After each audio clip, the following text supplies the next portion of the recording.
I'm trying to take my table and just turn it. So how do I spin things around? How do I use the rotate tool? That's what we're going to look at. I'm sharing my screen. Let's go check it out. Here's my little table sitting in the room. I want to turn it and put it on the other wall. So we know how to move already, but I'm just going to grab my rotate tool, which is this spinny guy right here, or this spinny guy right here. By the way, if you don't have this tool set open right here, this large tool set lives under View, Tool Palettes, Large Tool Set. You may have to get into a sub menu if you're on a PC. Tool sets and then large tool set in there.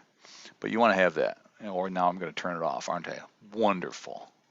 Large tool set right there. My rotate tool comes up and it says, I'm going to try and guess which way you want to rotate this thing. So I can click on that and rotate it that way. Wait a minute, that's not how I wanted to do it.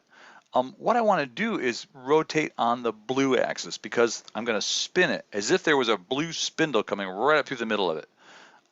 But as I say, when you first zoom in, it says, if you put this on a flat surface like that, it's going to try and put it on a flat surface. In fact, if I put it on an angled surface, it will rotate it on that angle.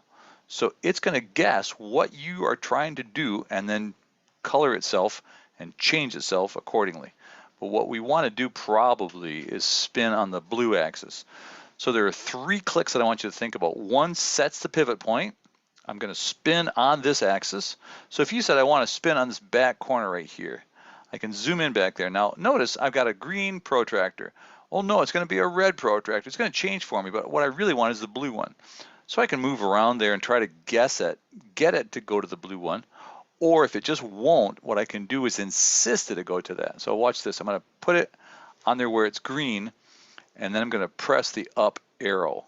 Your arrow controls insist on an axis. So if you said I want to draw a circle and I want it to be vertical in the air, you can type a green a left or a right arrow, and it will flip depending on it'll insist on a particular axis. So I'm insisting on a blue axis and I'm going from the corner. There's 1 click. I just said that's my pivot point.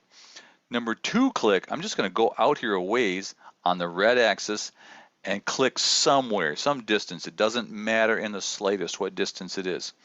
That just gives me a handle. And now my 3rd click is going to be once I get here, my angle in my measurements window down below says 90 degrees. I'm happy with that and I can click there. So that's how the rotate tool works. There's a couple of things about it that we will dig into further, but that's the basics of it. Hope that helps. Shoot me a note if you want a video about your particular conundrum. See ya.